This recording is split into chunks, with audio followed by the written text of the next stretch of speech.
My name is Matilda Lloyd. I am an international trumpet soloist. I essentially did a music history degree. Once I got to my final year, I did 5 history papers and 1 performance module. Tamberg's Trumpet Concerto doesn't get performed very often. It's something a bit different from the usual Haydns, Hummels that we get to play a lot as trumpet players. I've never heard this piece performed live, and that's partly because it doesn't get performed very often. So I'm really excited to have this opportunity to bring it to you now. I've always been very interested in Soviet musical history. And in fact, when I studied at Cambridge University, I did multiple papers about Stalin and the influence of the Soviets on music at the time.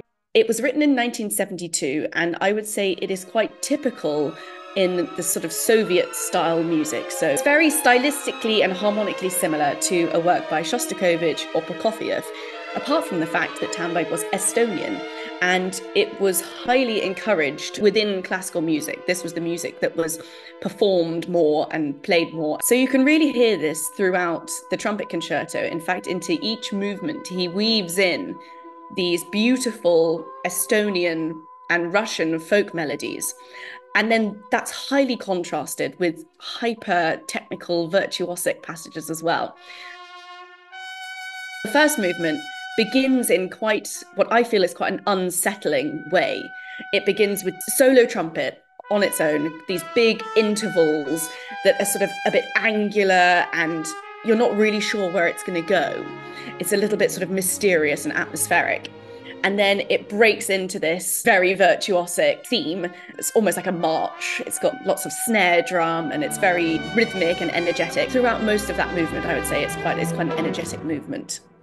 If any of you have heard Shostakovich's 10th Symphony, it reminds me a bit of the second movement with that kind of pulse, rhythmic pulse underneath it. The second movement is lyrical, it's a reflection, it looks back and it has this beautiful melody in the trumpet that just, it really allows the trumpet to sing. I've always said that I feel like the trumpet is very similar to the human voice physically in the way that we play the instrument. And to hear that really shines through in the second movement. It builds up to a very dramatic, it's sort of a cello, it gets faster and faster and builds up to this big climax and then sort of relaxes again down the other side and sort of disappears with the use of the cut mute as well to make the sound of the trumpet softer and more reflective towards the end. And then the third movement really kind of pulls all of these things together. It's again very rhythmic, very virtuosic, quite fast, but then breaks into these big sort of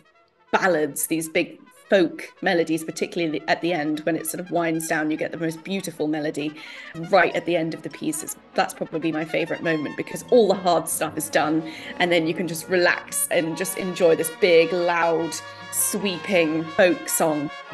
I love that bit. There are 2 main recordings of this piece. One by Timofey Dokshitzer, who it was originally written for, which is a very old recording, so it has a brilliant sound, very specific Russian sound of the time, which is brilliant to listen to, but quite a different style from how we play today. And then the other main recording is one done by my professor Håkan Hardenberger, who's obviously been a huge influence on my playing. I remember within the first 6 months of meeting him and studying with him, I think he had changed pretty much everything to do with my playing, from my mouthpiece to my articulation to how I create the sounds. So yes, I would say I'm very much influenced by his recording, but at the same time, I think it's important as a soloist to bring my own interpretation of the piece and to put my own stamp on it. So I try not to listen to recordings too much because I'm very aware of wanting to bring my own interpretation of this piece to you.